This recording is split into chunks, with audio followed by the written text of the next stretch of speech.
Well, hey everyone, and welcome back to Pushing the Limits. Today I have the famous, infamous, amazing Nathalie Niddam with me. Nathalie, welcome to the show. Fantastic to have you. Thank you so much, Lisa. It's a pleasure to be here. Thanks for having me. I'm super excited to have you. I listen to your show, regularly every week, and I'm always amazed at the guests that you manage to get on, and you have an incredible podcast, and you have a community, and we'll get into all of that. But Nathalie, tell us about yourself, a little bit your backstory. Who are you? What do you do? Sure. Thanks, Lisa. Thanks for everything. I started off in this business really as a holistic nutritionist. And that was after a career in advertising, which was most of my professional career. But I know many ways becoming a nutritionist kind of took me back to my roots, because when I was in university, I studied human physiology, and and then I was a fitness instructor pretty much my whole life. So I always kind of had a hand in health sort of. And after one too many mornings of waking up thinking, I can't possibly be getting paid enough to do this, I thought, I don't think I am getting paid enough to do this. This isn't really making me happy. And, and I've told this story on a couple of podcasts. I was having a conversation with my chiropractor and, and downloading to him yet another philosophy. I think at the time it was the Paleo diet, because I just finished reading Rob Wolf's book and I was like, oh my God, this is so amazing. You got to hear this. And meanwhile, unbeknownst to me, he's communicating this to his patients, and he comes back one day and he goes, I have a guy, I told him what you told me, and he's like dropped 10 pounds and feels amazing. You should be getting paid to do this. And it was like this little light went off in my head, and I'm like, maybe I should. And like within a week, I was back at school in a classroom, like 5 days a week for a whole year. And so then I became a nutritionist. But at the same time, I was I kind of had a foot in this whole biohacking space that was really just starting to happen.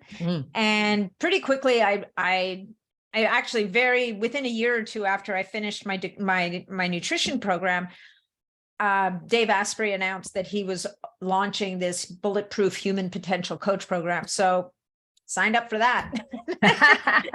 So that was a whole other piece of the puzzle. And, the cool thing about that program, it was really much more about coaching people to help them to make change than it was about the bulletproof diet, which was one of my big fears, right? I was like, I signed up for it. I paid all this money, and I was like, holy geez, I hope I didn't pay all this money just to learn about the bulletproof diet. But actually it was a really nice training program around just coaching people through out of their stories, right? And because, like if you think about it, Lisa, and I'm sure you come across this all the time, like there's no shortage of information in the world. No. And what people really need is number one, like, how are you going to make all these things out there relevant to me?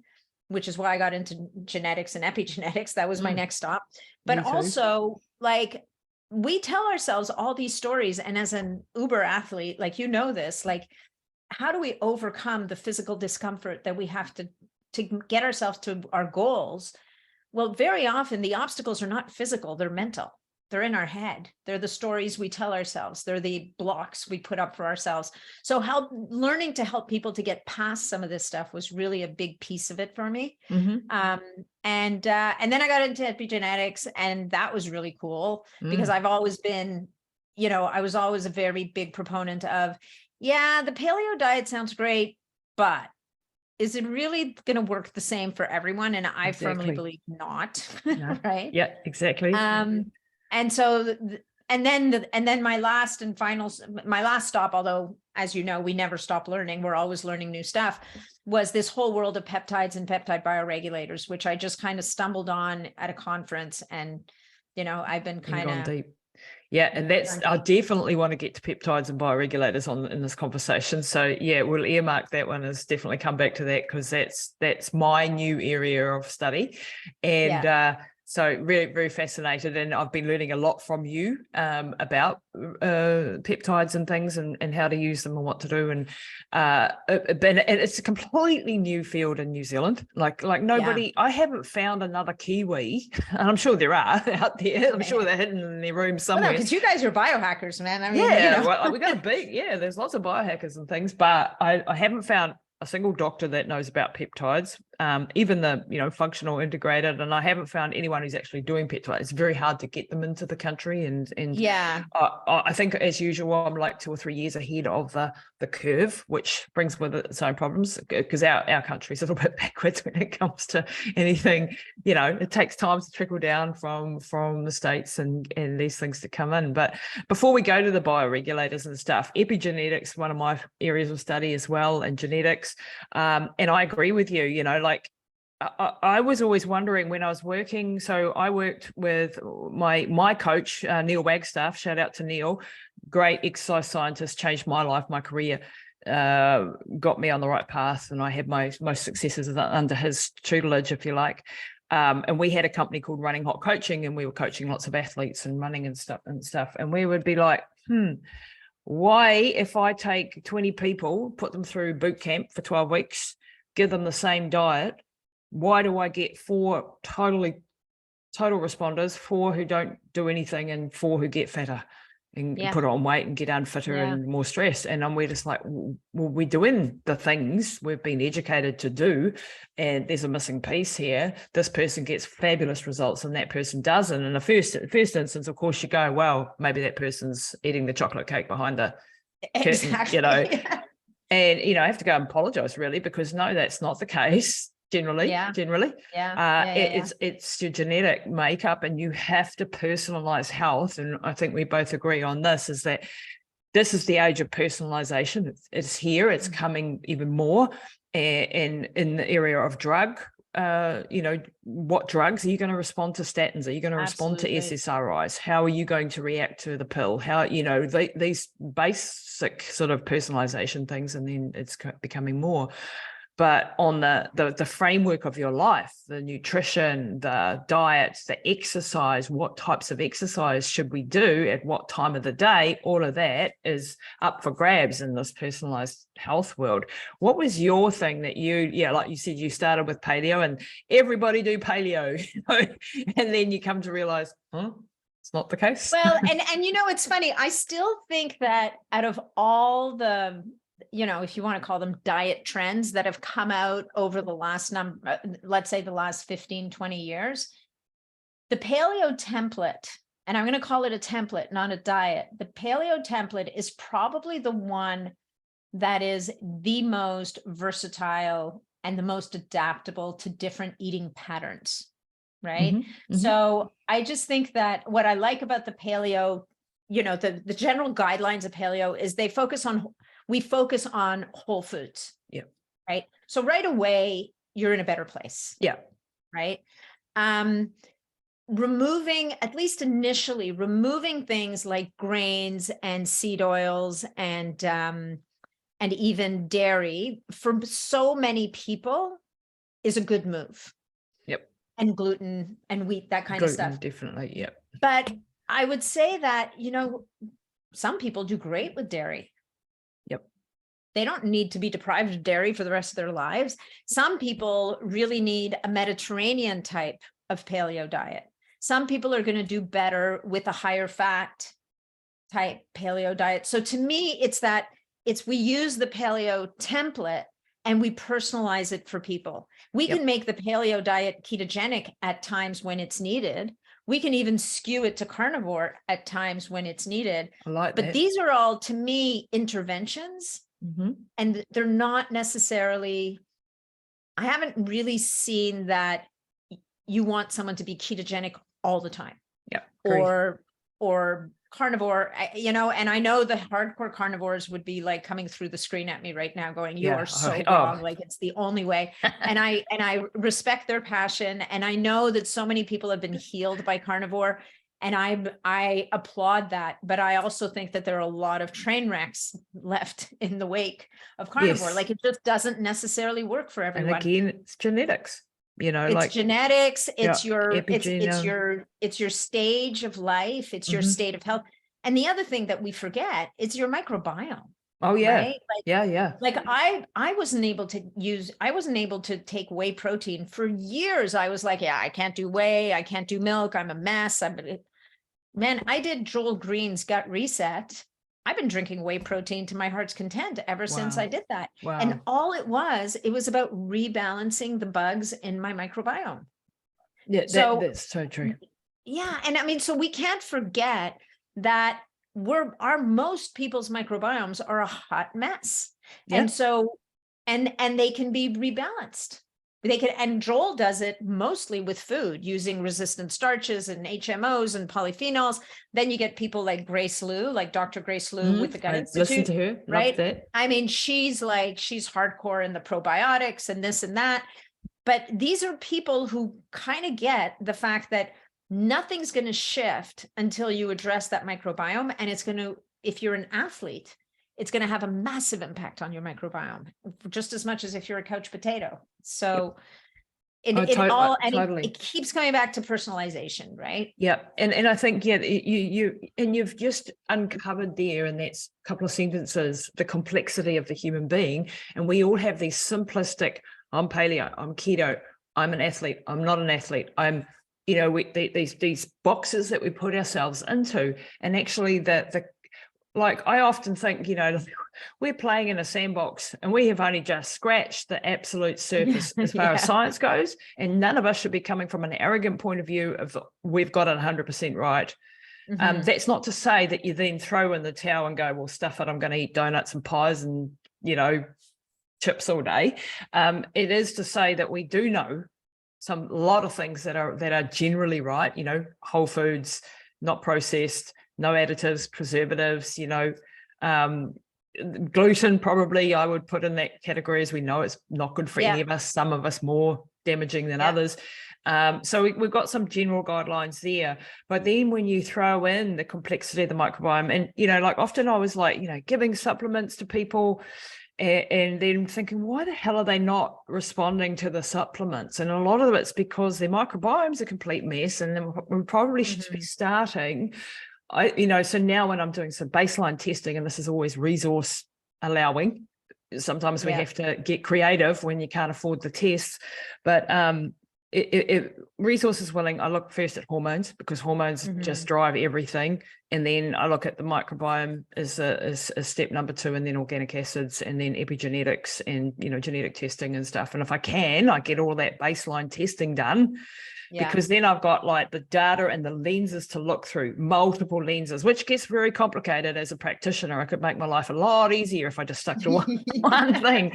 But, like I've tried to go like, I should just outsource and refer my patient to someone, or my client to someone who's an expert in microbiome. And then, which I've done.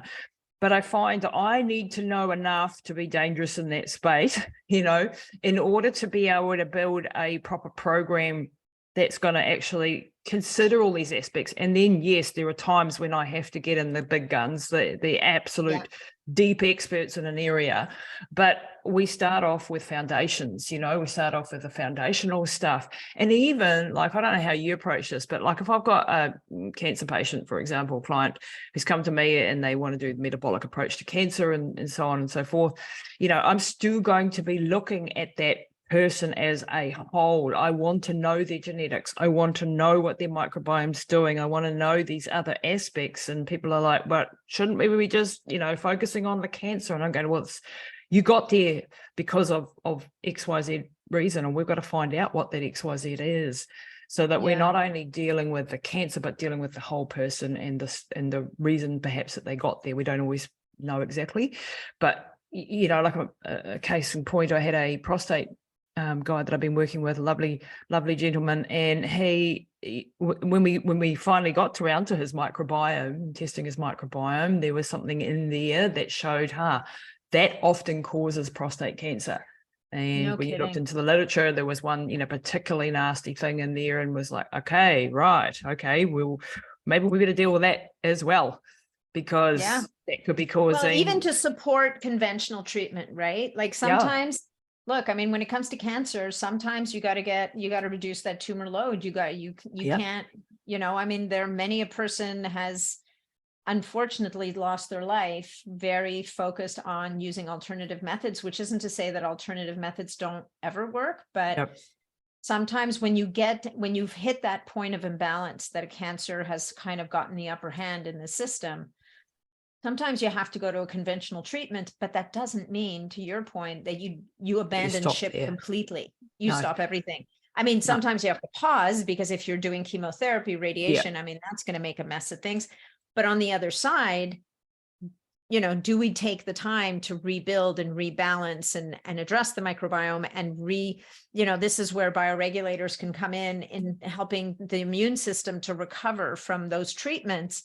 You know, a lot of the literature on the immune bioregulators is that they can be helpful post chemo, post radiation, to kind of help to bring some of that function and balance back. Wow, that's I want to dive a bit deeper into that, because so my you probably read that on the website and stuff, but my mum, who obviously had aneurysms, and I wrote the book and, you know, rehabilitated her, miraculous that wasn't miraculous, it was freaking hard work. Yeah, well, I'm looking forward to diving into that on the podcast when we record. Yes, absolutely. Incredible story. But then she got cancer as well, like 18 months ago. And so we've been dealing with a lymphoma, CNS lymphoma. And so I did some of the conventional stuff. I did advanced genetic testing so that I knew which of the conventional therapies would work with her, which chemotherapy, which immunotherapy would be effective with her genetics. So that's something that I wasn't offered any of this, by the way. They just said, go home, die. There's nothing we can do. There is no chemo, there is no nothing. And I said, no, I want this particular chemo based on this genetic testing. And I want this immunotherapy in the mix. And so my approach is very much like, let's have a look at the whole bag. And hers, I did put all that in because it was very, very aggressive. It was an aggressive cancer that was gonna, you know, kill her fast. So I had to go both sides of the thing. And that, you know, was one of the reasons I put it all into the mix. So hyperbaric, intravenous vitamin C, off-label drug combinations, 100 supplements, literally, as well as immunotherapy, as well as chemotherapy, temozolomide, a mild form. We didn't do radiation. We didn't need it because it was gone by the time we went to look at that. 12 weeks, and we managed to get rid of the tumors in the brain, which is where she had it. And we've managed to, touch wood, keep it there. And I don't ever want to say that we're cured, because you don't. Yeah. We all got cancer cells every day that we're producing. But if you can get the immune system, and this is why the bioregulator discussion I want to dive into with you now. I have peptides in the mix with her. I have thymosin alpha-1, thymosin beta-4. We have BPC 157 in the mix. What else have I got in the mix? Cerebrolysin. We cycle on and off, and these things are bloody expensive. So, you know, I want them all. I can't have them all. I'm very interested. You'll get your thoughts on one I don't know if you know about, but it's called PNC27, which is an anti-cancer peptide that. I haven't looked into it much only because I don't really deal with cancer. But that's a really interesting peptide for sure. Yeah. Dr. Youth just. How are you getting? That. I mean, you don't have to tell me because this is going to get here. But how the heck are you getting your hands on this stuff? Like. Yeah. I mean, that's high commitment, right? I mean, high commitment. Your mom's a lucky lady. Yeah, I have to be creative. We can just leave it at that. Yeah. And I have doctors who prescribe these things as well. So, you know, and but not New Zealand doctors. So yeah, it's very difficult, but I hope that's going to change soon. You know, I won't hold my breath, but that's where I'm hoping to. But I think we need to know about this area of science, even if we can't get everything. We can, however, get the bioregulators. They're a hell of a lot easier to get. And so I have started to look into Professor Cavinson's work and trying to make heads and tails of that, but new to that space. So because it's easier to get to get hold of, I want to know, what's your take on bioregulators? I know a lot of people are saying, well, we need more research because most of the research that's coming is just out of Professor Cavinson's lab, and we need more other data, independent data. I mean, it would be nice to have other data, but at the same time, you have 40 years of clinical research, a lot of it on humans. The bigger problem is that a lot of it's in Russian. Yeah. So it's hard to get. And so now, but I mean, I know a few doctors who are like, their mission is to dig up these papers and they use Google Translate, like they use every means at their disposal to translate them. And there's some real gems in there. And the challenge is that, you know, for reasons I don't know and will not speculate, I mean, they're not terribly forthcoming in terms of, let us share this information with the world. Yeah. Right. Like, Cavinson's not out there necessarily educating the whole world on this stuff. Like, he's got the Institute of Gerontology and Bioregulation in St. Petersburg. They do a lot of work. They do crazy stuff with people who have diseases like retinitis pigmentosa, which is a genetic disease that you basically become blind over the course of your life. And it is intractable. It's a disease that any 99% of doctors outside of Russia would say, sorry about your luck, you know, like, see what you can while you can, because this is intractable. And they have shown that with the bioregulators, they can stall it and even reverse it. Wow.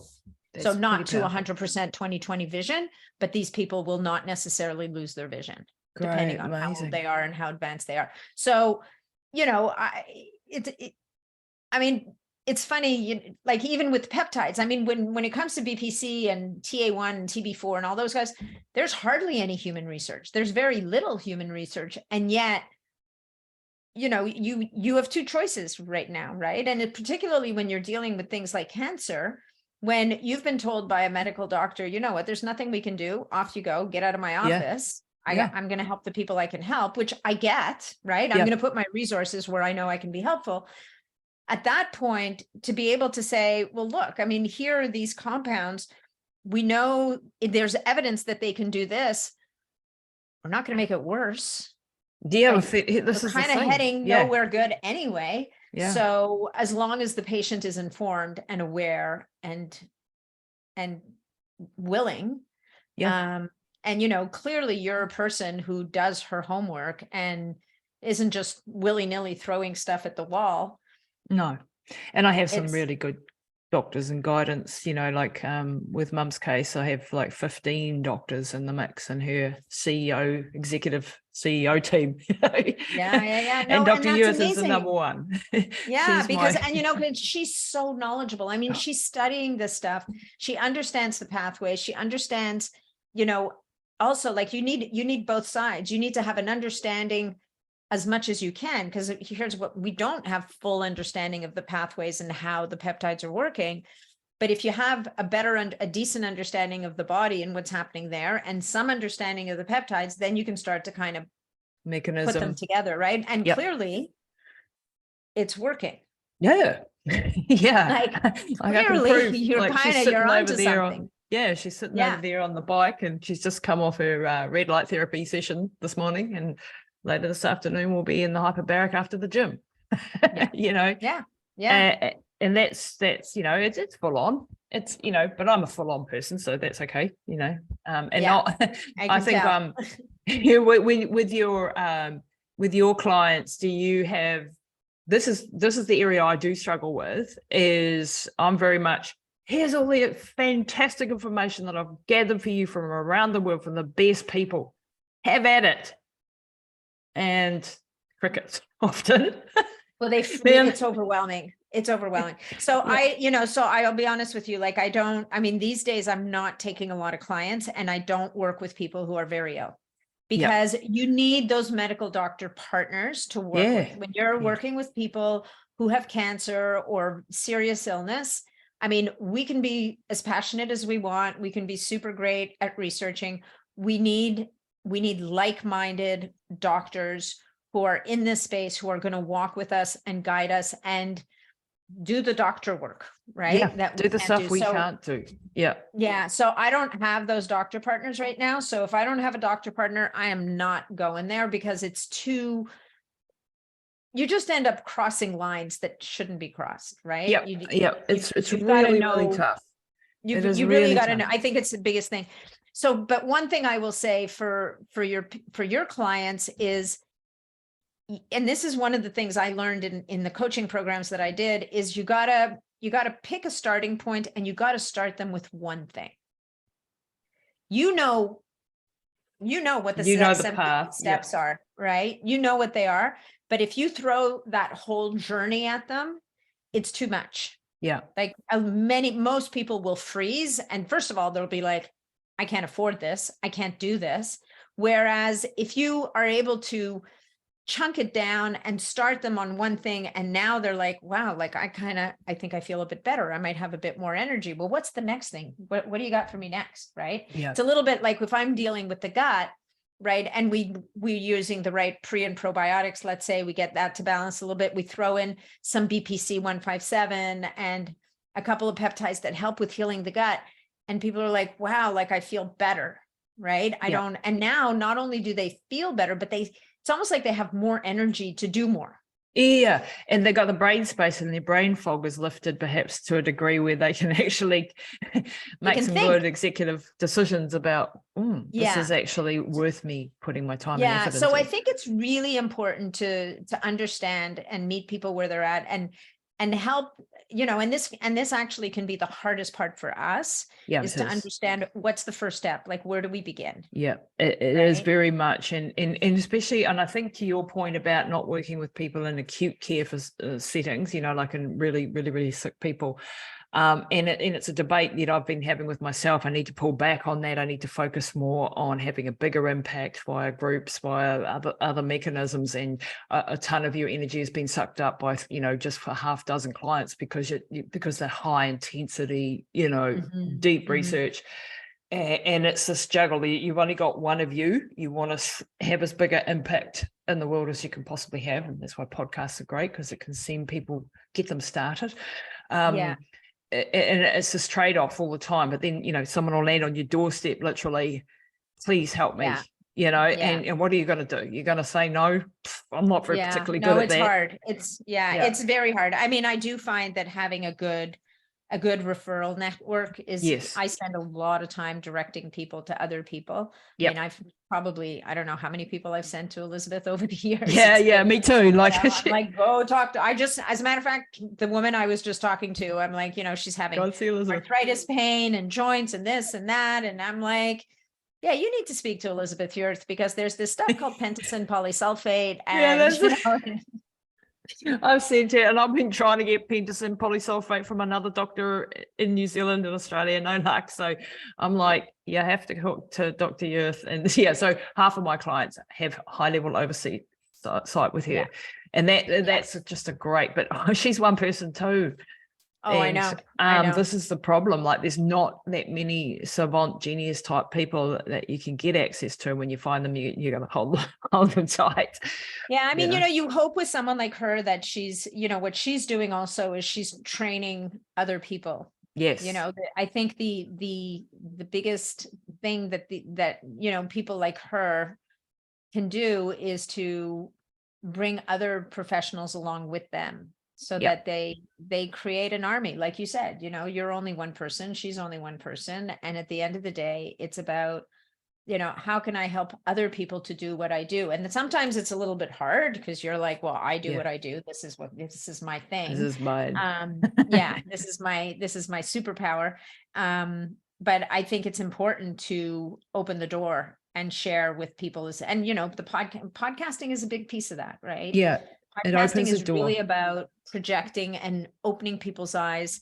Like, I'm never more excited than when I'm interviewing, a doctor or researcher who's doing like something so fascinating in the space, and they're moving I don't know if you listen to it. I released a podcast a couple of weeks ago with a woman who's actually reversing ALS. Yes, I did listen to that one, and I have an ALS client, and I'm like, you got to listen to this, and because there's hope for you, because these people are being told by the conventional medical system, there's no hope. And it's not a slam dunk. It's not going to be easy. And, when I told her about bioregulators, I got her attention. She was like, where do I learn more? Because even her, she's having success, but every one of these things is going to need other things to work with it, right? There's no one thing, like the hyperbaric oxygen therapy.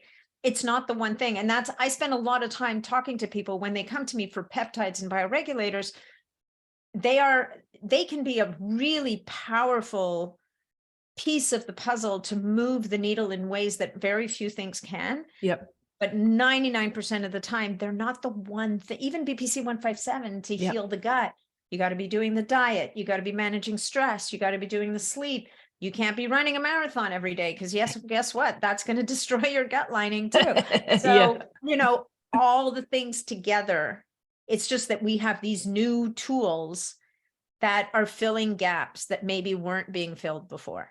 And it's magic because, and I think I put hyperbaric oxygen therapy as one of those sort of as big as the peptide space and in its own way, because it's like hitting base level, getting massive amounts of oxygen, a nutrient to the hypoxic cells, getting it through the blood-brain barrier, helping with brain. So it hits the disease process right at that deep cellular level so that the body can heal itself, a bit like stem cells. I listened to Dr. Rand McLean and going, wow, again, stem cells, we can't get that here really. It's, but it's we can't get them here either, if that makes you feel better. Even you guys are struggling. And but these are like, have them on your radar, because in 5 years' time it'll be a different story. And hyperbaric now is, when I started hyperbaric 8 years ago, or 7.5 years ago, nobody knew what hyperbaric was here in New Zealand. And because of that work, not just because of me, but maybe that was part of the thing. Now there are clinics right through New Zealand, and there are more and more opening up every year. There's just more and more people becoming aware, and it's usually people who have had their lives saved from hyperbaric oxygen therapy sessions that have then gone. And like I had my colleague was over in Australia with Dr. Jason Saunders, who you have to have on the show if you haven't already. Hyperbaric, put that one down. Dr. Jason Saunders, hyperbaric expert extraordinaire. He's he trainer, clinician, and writes the textbooks, does the clinical research. Amazing. He just, my colleague, Dr. Dean Carter, was just over there, managed to get his hyperbaric technician certificate, which is going to help with our clinic and so on. Brilliant. And he met a guy there who'd listened to my podcast, had a brain injury, was an ultra runner actually, had a brain injury, heard about hyperbaric, got into hyperbaric. It healed him, changed his life. Now he's training in hyperbaric and he's going to open a clinic. It's just like, wow, from my little podcast, that's gold. I've had 4 messages this morning from people who have said that the podcast has changed their lives, and this is what I've done since listening to that person. It's not me, it's the people I have on. But it is you, because you've created this space. Yes, right? like you have, and it is and then you've got this intellectual curiosity of going out and getting these fabulous people, which I have, and I just sit at their feet and just like, like Dr. Dayan Goodnow. I was listening to you and Dr. Dayan this morning, another amazing man, and I've had him on as well. And I have plasmalogens in the mix, and with many of my clients and my mum, and just fascinating, the depth, the 30-40 years of research that these scientists have dedicated to one thing. I could never be so focused. But that's okay. You know what? We need butterflies, and we need the people that hone in. We need all the things so that, we can share the stuff. There's another guy you may want to talk to. If you haven't already listened to that podcast, and his name is, his product is called STEMREGEN, and his name is Christian Drapeau.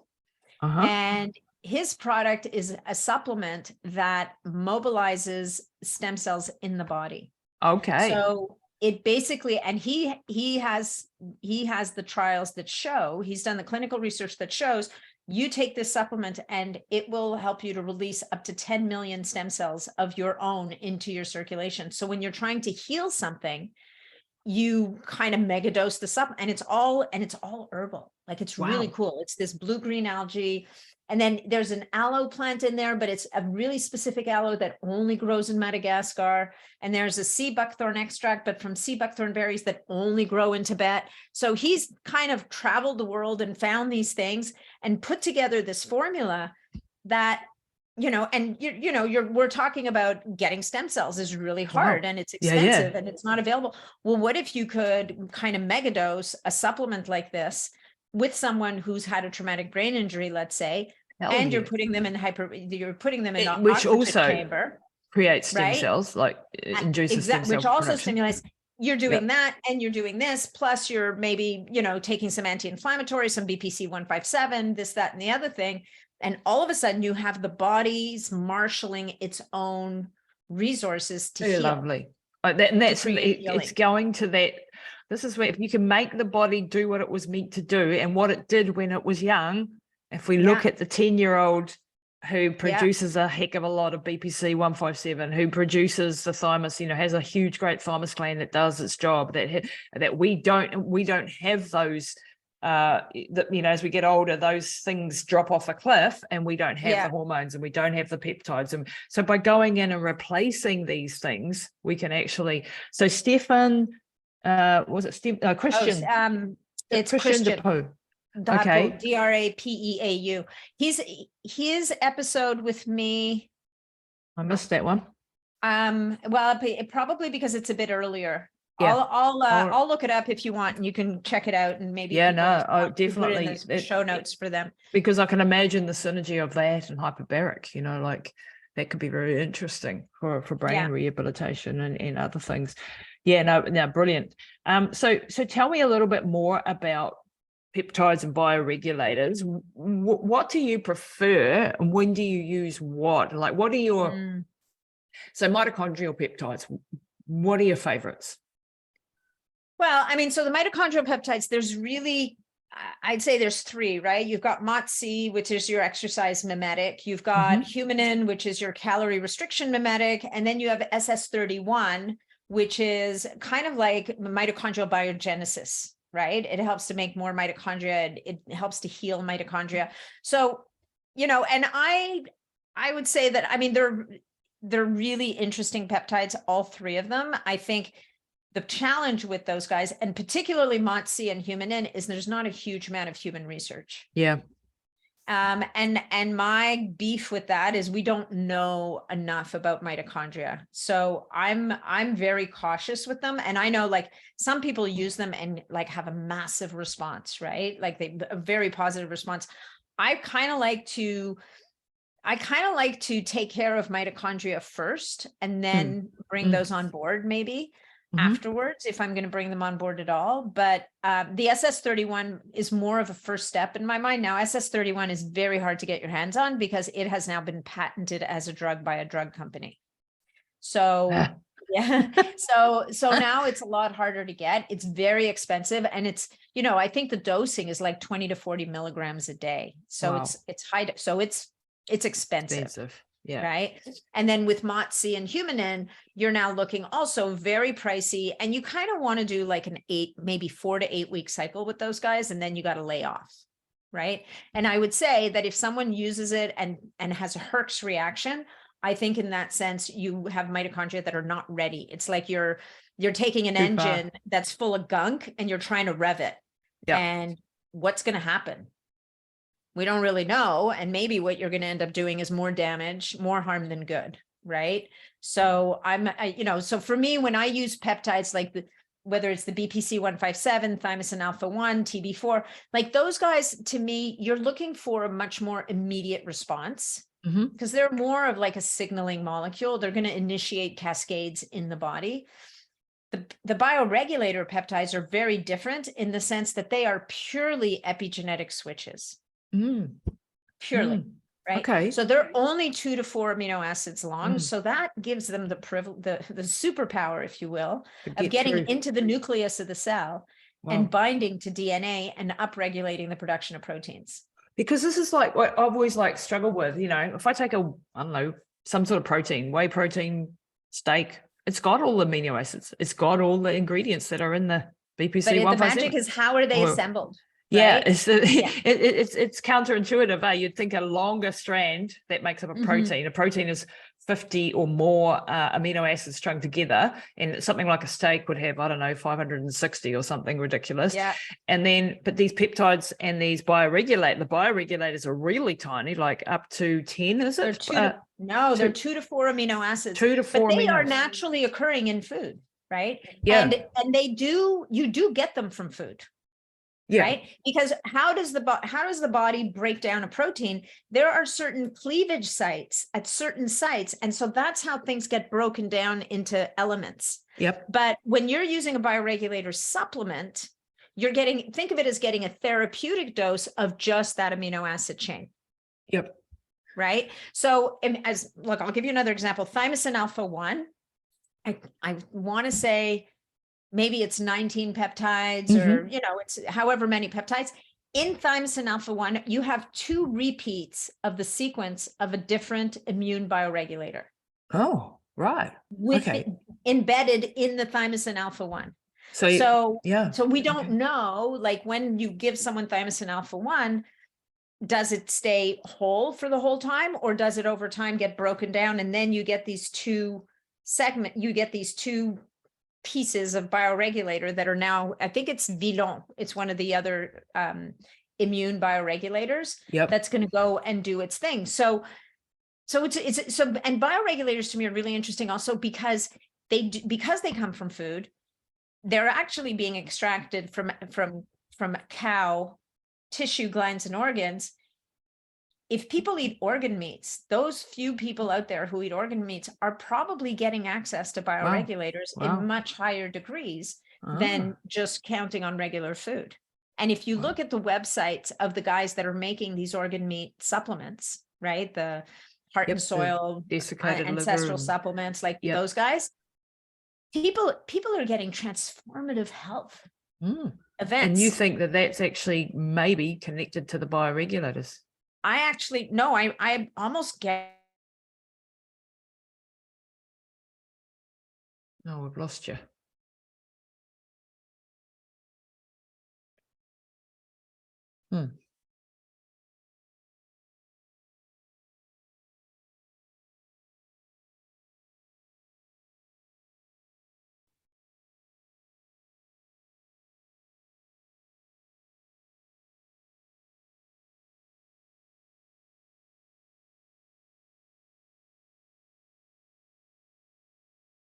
Are you there, Nat? Oh, sorry, Nat, I lost you. Yeah, my internet went down. Yeah, my internet just went down. Can you repeat that last bit? Yeah, so when you're eating the organ meat, you're getting the whole complex. Like think about liver. Yeah. Right? What do we get when we eat liver? We get vitamin A, vitamin D, you get the methylated Bs in there. Like you're getting a food-based multivitamin. And you're also most likely getting a bunch of these, you're getting the liver bioregulator peptides at the same time. Wow. Right. And same with things like, desiccated thyroid and things like that, wow. Because you're using the whole organ being, processed into a capsule. And so the interesting thing about the bioregulators, and this is even more so than the other peptides, they have a higher safety profile in the sense that you can't overdo a bioregulator. Yeah. Because the bioregulator is only going to restore homeostasis to the system. It's never going to push it into overdrive or suppress. Yep. Right. You get someone with like a wonky immune system that does too big a dose of thymosin alpha 1 and, the poop hits the fan. Like they feel awful. They feel like they have the flu, like they're feeling terrible. You can take a thyroid bioregulator and give it to a hypo or hyperthyroid person. And it modulates. And it's going to modulate their function. I love things that are adaptogenic and modulating, and that things that actually go, okay, what does this, what does this person need, so to speak? If it could think and talk, it would say, this one needs a bit more of that or a bit. So you're saying that the bioregulators, and then the argument that you can't take orally bioregulators, they're not going to get through the gastric system. They do. No. Rubbish. No, they do, because so bioregulators being different than peptides, right? Yes. So the bioregulator, it's almost like, because it's these that are made for us. Like the body recognizes them. And it's about those cleavage sites. Yep. Like when you get deep into the literature about bioregulators, they talk about, there's like very specific sections where they get chopped up, which leaves in integrity that 2 to 4 amino acid chain, which I think they're called channel penetrating peptides. And so there are almost specific sites where they get through. So it's actually like, this is mechanisms that are built into our physiology that we don't even really know about. Yeah. And then these go to the DNA, so to speak, and then actually it's like a recipe book. Make this thing. Yeah, whatever like that it thing binds is. to the DNA. Like if you look at the images, there's some images in some of these books, and you see this 3D structure of DNA, and you see the bioregulator come in, and it just wraps into the helix. And the helix unfolds, and you start to see this production, the production of proteins, protein. right? Wow. So the RNA that goes to the endoplasmic reticulum that does the thing. So yeah, so it's like a recipe, like a master recipe. Yeah. And then go out into the world, make this protein. I mean, this is epigenetics. Yeah. This is what it is. These are switching genes off and on. And then you have in the family of traditional peptides, you have things like GHK, the copper peptide. Yep. It's only 3 amino acids. Yeah. So I've had physicians who said to me, I actually think that is a bioregulator. It just hasn't been identified as such. But GHK, like GHK-Cu, we know flips over 1,000 genes up and down. Like it restores the genome to a more youthful expression. Wow. Because I mean, I use the GHK powder and put it in my skin creams and things, but I haven't injected it. Can you? You can use it as an injectable as well? Yeah, absolutely. So as an injectable, it's got all kinds of other benefits, right? It helps to break down scar tissue. It helps to prevent scarring. So I had a very minor surgery last summer, and I was told by the surgeon it was going to leave a major scar. I'd challenge anybody to find it if it's in a bad spot. So I'm not gonna show us. I'm not doing show and tell. But I threw everything. And the plastic surgeon said to me, she tried to put me off. I had a cyst, and she's like, this is going to scar. This is in a really bad spot. I'm like, yeah. You just do what you got to do. I've got that kind of thing. And I was using topical copper peptide. I was using topical nitric oxide serum. I was using BPC 157 topically. I used a fragment of thymosin beta-4 that is antifibrotic. Then I was injecting GHK. I was using the STEMREGEN, like by the handful. Holy shit, you're even worse than me. You're like more full out than I am. Oh yeah, no, I was doing all the things. I was like, I didn't want this thing. And sure enough, like you can't see anything happening there. Wow. And because scar tissue, of course, it has a different substance, and it really causes trouble in the body. It pulls it out of shape, so to speak, and it attaches, it binds things. It's not as mobile. Yeah. So you don't want scar tissue forming. Oh wow. Okay. So not just I've been the GHK-Cu just topically in my skin creams to keep the skin topically beautiful. And it is great.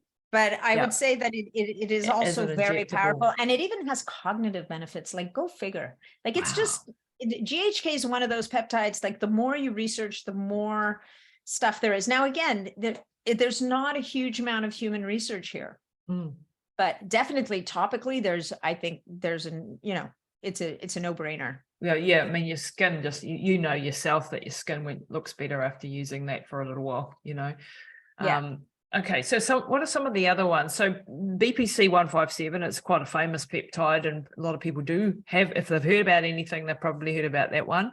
Body protective compound, you can have this orally. So like with my mum, had a GI bleed, and I had her the injectable BPC 157, but I didn't have the oral, so I scavenged around to get the oral for her, because taken orally, that's going to help the digestive system more than the systemic BPC injections, probably. Well, the systemic will do both. Yeah. Right? The systemic will help the GI tract. It's just you end up having, when you have a lot of demand, you end up having to use more, right? The oral is, at least it's getting there. It's going exactly to where you want it to go.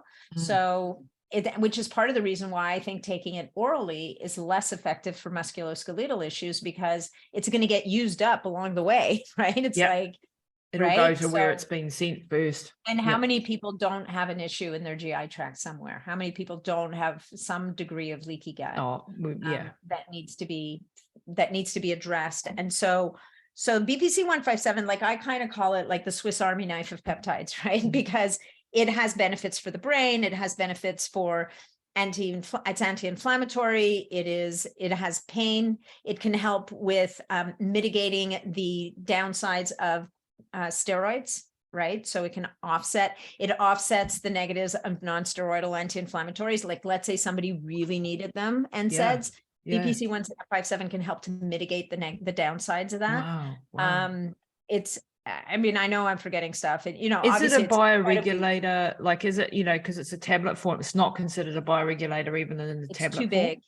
Yeah, it's too big, and it doesn't just, like, the bioregulator only binds to genes. BPC-157, I actually do believe it has some impact on certain genes, but most of its actions is done because it attaches to receptors. Right. So, so what's really cool sometimes when we think about, well, what peptides would work really well together, there's a category of peptides called growth hormone secretagogues that help the body to release more growth hormone. Right. And typically it's not going to do it in a super physiologic way. Like it's not as powerful as using actual growth hormone.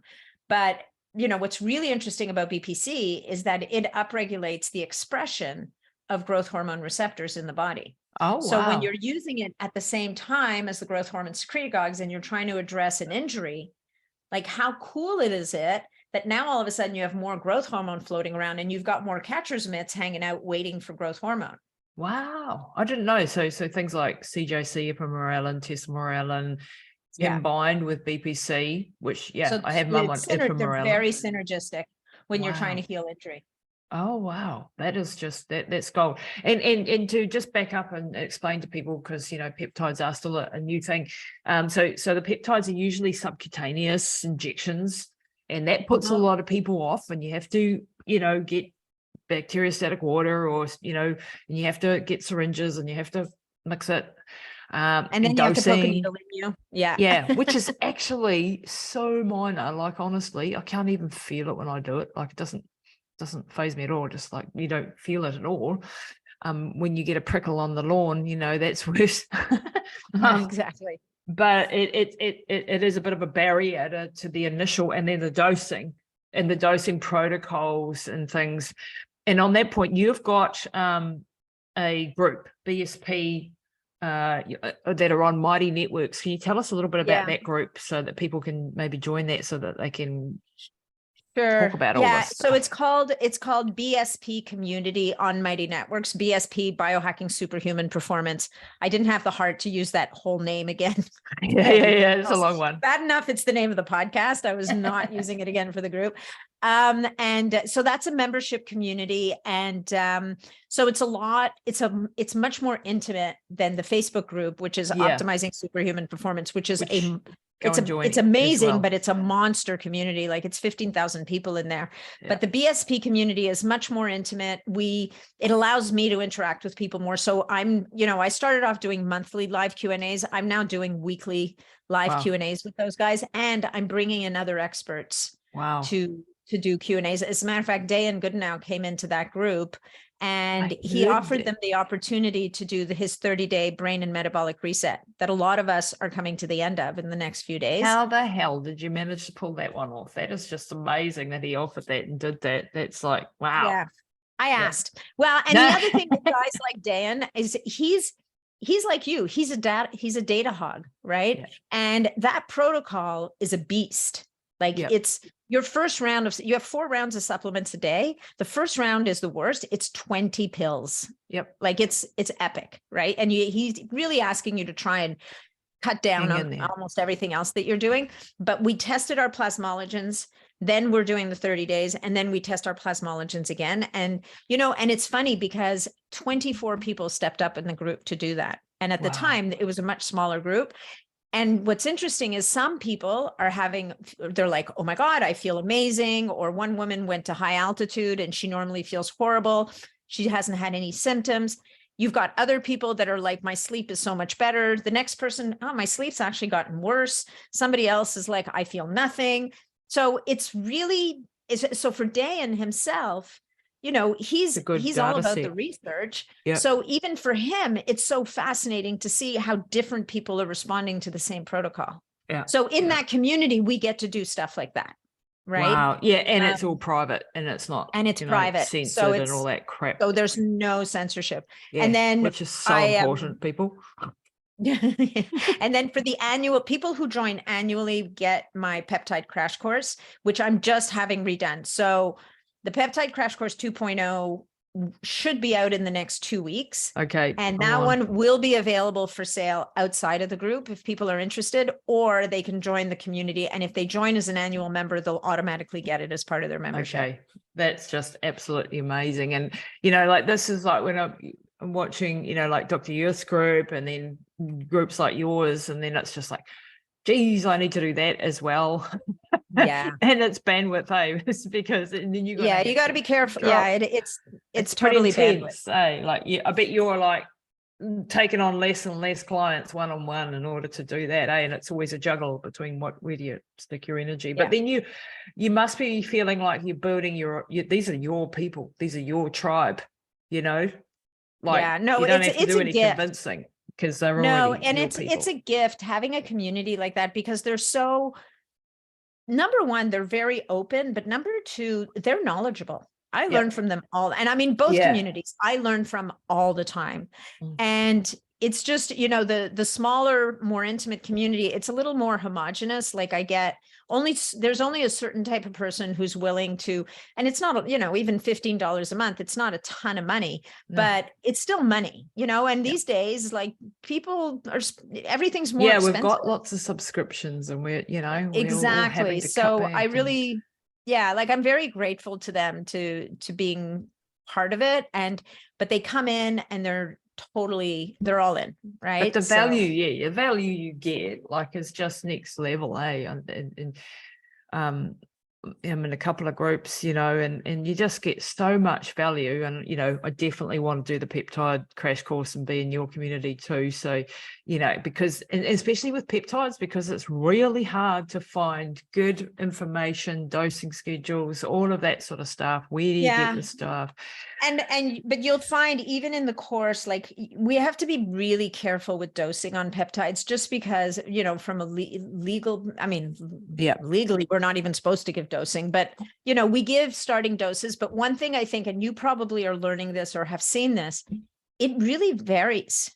Yep. Right. From person to person. Like, person to person, some people do really well with BPC 157. Some people, it makes them super anxious. Some people, you could give them the thymosin alpha 1 at the 1.5 milligrams a couple times a week. 1.5 milligrams for another person is going to blow them up, to like throw them into some kind of a crazy flare up. So that person needs like 50 to 100 micrograms, and we start to titrate them up super slow.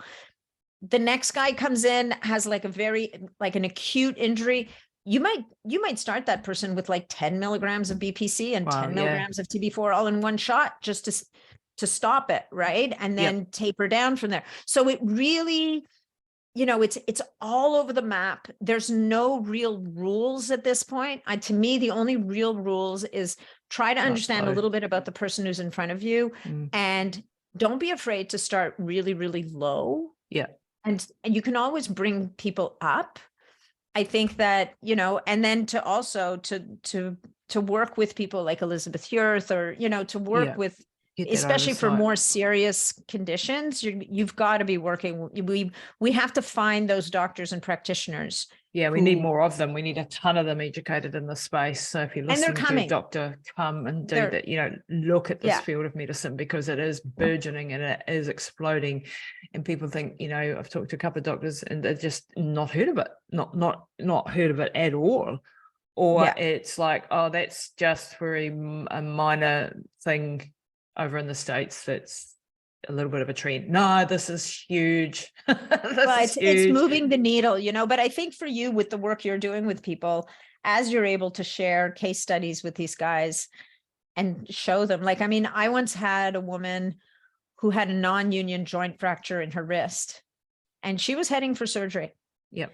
And we, I at the time was working with someone else, and he helped me to develop a protocol, which was the BPC, the TB4, and CJC ipamorelin. And I think it took 8 weeks Yep. And she went Didn't back to need her surgery. orthopedic surgeon, and he just about fell off his chair. Because that non-union joint fracture that they'd been trying to heal for months and months and months and months had suddenly Crazy. unionized. Like it Well, that's fused, just and I just love hearing all these amazing stories that weren't meant to be. And the funny thing is that doctors don't then go, well, hang on, what did you do and how? Well, and it depends. So sometimes you get a doctor that's like, wait, what? I need to learn, like there's one guy I interviewed last year. His name is Stephen Barrett, and he's a peripheral neurologist. Yep. And he tells the story on the podcast that he heard about BPC 157 from somewhere, and he was like, that sounds really interesting. And then he kind of had a case that came in the door, and he thought, oh, I think that BPC stuff might be helpful. And so he tried it out, and it knocked his socks off, and he's now dissecting nerves with it. Like he's doing like he fell down the rabbit hole. So what you want to find is the doctors who have the time and the space and the bandwidth to be curious and open. And those are the doctors typically, and I don't want to fault the other guys, because sometimes they're just busy. too busy. They're too busy. They're overwhelmed. They've got too much on their plate, like whatever the reason is. But when we can find those doctors who are still, where the system and med school didn't just crush the curiosity out of thinking them. skills. Yeah, exactly. They're the ones that are diving into this stuff and doing amazing things, right? Yeah, and thank goodness we do have, lots more and more coming to looking at the latest and research. And then there are people like you and I who sort of sit in the middle and outside of and educate and just have these very interesting conversations. I wanted to just touch on, before we wind up, Nathalie, semaglutide and tirzepatide, and I know you had, I've forgotten the gentleman's name. Caleb Greer. Caleb, that's the one. Tirzepatide versus semaglutide. Semaglutide, everyone, is a peptide that is a weight loss. Well, it was was for diabetes initially, and then it's become a weight loss peptide. And now there's a new one, it's relatively new, called Tirzepatide. I've got my husband on semaglutide currently, and I'm like, oh shit, should I go on to Tirzepatide? What's your take on that? You can always switch. I mean, semaglutide works really well for some people, and then Tirzepatide is like the new shiny toy, or newer, shinier toy. There's another one coming down the pipes. Oh, really? Oh, yeah. So semaglutide is just a GLP-1 agonist. Tirzepatide is a GLP-1 and GIP agonist. So now it hits two different receptors. Semaglutide only hits the one receptor. Tirzepatide hits two receptors. The new one coming down the pipes is going to be hitting three receptors. Oh, okay. And wow. The new one is actually frighteningly effective. Wow. To the point where it was like, I think the study that I read was they gave people a single 6 milligram dose, and they lost, I want to say like 14 pounds over 8 days. Holy and it shit. Stayed off for 43 days. Wow. Like what's the new one called? Have you got a name? It starts with an R and it ends with a tide. I just don't remember what's in the middle. Okay, we'll wait for that. Anyway, but it's coming. You know what? If anybody wants to research it, it's coming from Eli Lilly, which is the same company that makes Manjaro Peptide. Oh, Manjaro, yeah, which is the Tirzepatide. Manjaro is Tirzepatide. So anyway, so semaglutide and Tirzepatide are they're really effective. They're great. You have to be. Where I find people go a little wrong with these things is they use them and they don't change much about their diet and their lifestyle. Yeah, we've always got to underpin it with that first. Yeah. And then they come back and then they end up coming off of it and they're eating and now they're undernourished, right? Yeah. Because they've barely eaten anything for however many weeks and months they've been on it. So you have to eat, to me, you have to eat a very nutrient dense diet. Yeah. Because you're not going to be eating a lot, right? Yeah, because it takes away all the cravings and all the hedonistic addictive type absolutely, because it hits the brain centers for cravings, right? Yeah. So what happens is you now, like, you don't have much appetite. So make sure you get your protein. So people react differently. Some people say, oh, I only want healthy food. But other people are like, well, wait, I just figured out I can have a donut and a chocolate bar and I'm still going to lose weight. So I'm not eating much else. Big whoop. Well, the bad news is you're going to end up nutrient a hot deficient. mess. You're going to and I mean, that's an extreme example, but you want to make sure that you are eating protein first because you want to preserve that lean mass. You want to make sure that you're exercising again, because you want to send the signal to the body, hey, we still need muscle, right? You may lose a little bit of lean mass, but if you're not losing strength, look, big muscles are overrated. At the end of the day, what you want is functional and strong muscles, right? So you've got to kind of lose strength from I mean, look, there's different examples out there, but to me, it's these peptides more than anything need good coaching. And you know, like, I think always you go to the diet, the genetics, and you look at what that person should be eating and when they should be eating it, and you look at hormones and thyroid and things like that. But I've got clients who've done all of that, and especially hormonal menopausal women, and some of them can't go on HRT or whatever the case may be. And they are not shifting the weight no matter what we throw at them. And this is where I think for those types of people that are eating, you know, eating well, and not moving the needle, this is going to impact your health because you're overweight. If you've got obesity, you've got abdominal fat mass, and the mess that makes of the body, then this is when I think these things are really going to be gold. But as you say, you want to make sure that you are, eating correctly and getting enough protein in, because I've heard that one too, that if you're not hungry, so you're not eating as much protein. So I've noticed with my husband, he's just not interested in things like beer that would have been calling his name earlier. Which is great, right? Because you want to protect the pancreas. Another tool that's really, really helpful when you're using these peptides is essential amino acids. Right? I'm a huge fan. Huge fan of I have Perfect Aminos, Dr. David Minkoff's. I love those. I have basically everybody on those because I think that's your baseline repair, and 100% on that. Have you had Dr. Minkoff on the show? He's gold. Isn't he lovely? Oh, you have too. I've listened to it. He's coming back on shortly on mine. Okay, so Tirzepatide even better than Semaglutide, probably because it's hitting two of those receptor pathways. Yeah. So what happens with Semaglutide sometimes is people just kind of hit a wall. I think the receptors get a little overdone, and so they don't respond as well. But the Tirzepatide seems to move the needle for those people. These are peptides you want to start very, very low. And because if you go too high too fast, you could get really nauseous and have a few very unpleasant days. There's a small percentage of people that even the smallest dose will make them violently ill. So they're just not. It's just not for them. But what's cool about them is they make you more insulin sensitive. Right? Which is so important. Sensitivity, which is amazing. And they do it at the skeletal muscle, which means that eventually, it makes exercising easier and better because your muscles are more receptive to whatever glycogen or glucose is around. So I think there's a lot of good about them. I just think we have to be mindful. There are a couple of black box warnings on these things where you have to stay hydrated for sure, because it can be hard on the kidneys. Someone with a history of pancreatitis, this is a no-go for them because it can cause pancreatitis in some people. And it can cause pancreatitis even in people who haven't had pancreatitis.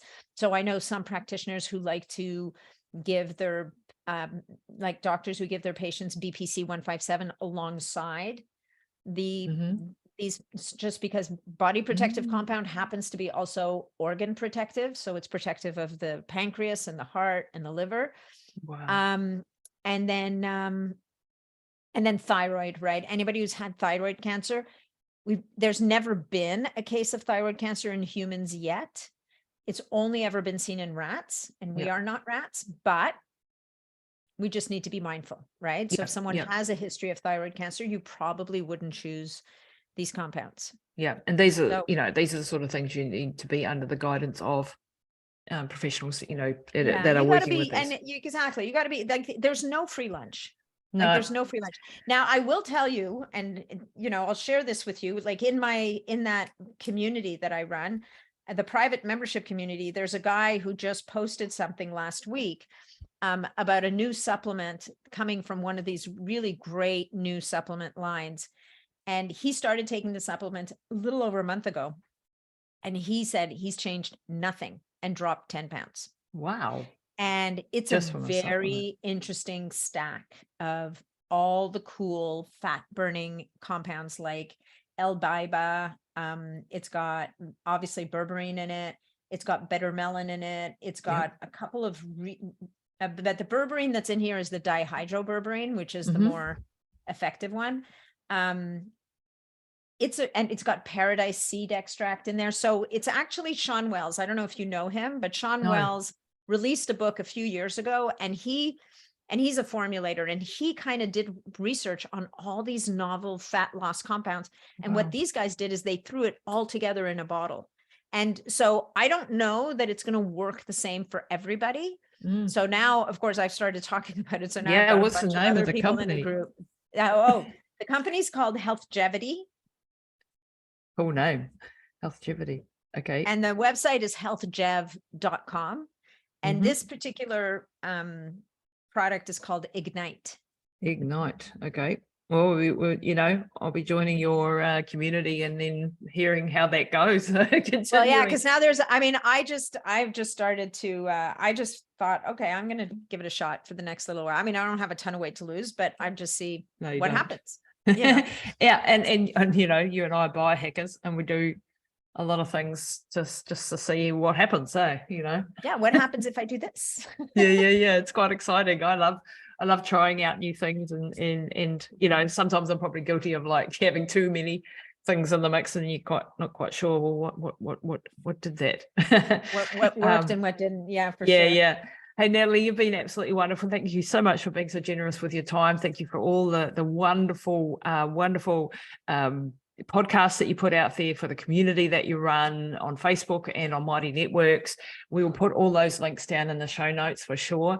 Where can people follow you as well on other platforms and stuff? So tell us a little bit there.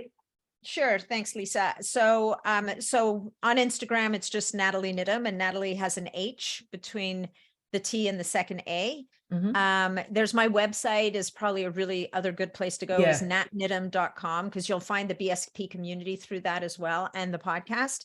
I've got the peptide course coming up, and then I've got a women's retreat coming up this fall in the Dominican Republic, if anybody's interested in hanging out for 5 days. And yeah, that's about it.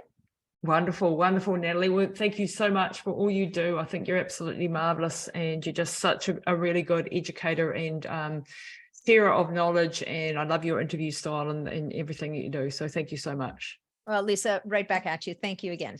It's been a pleasure.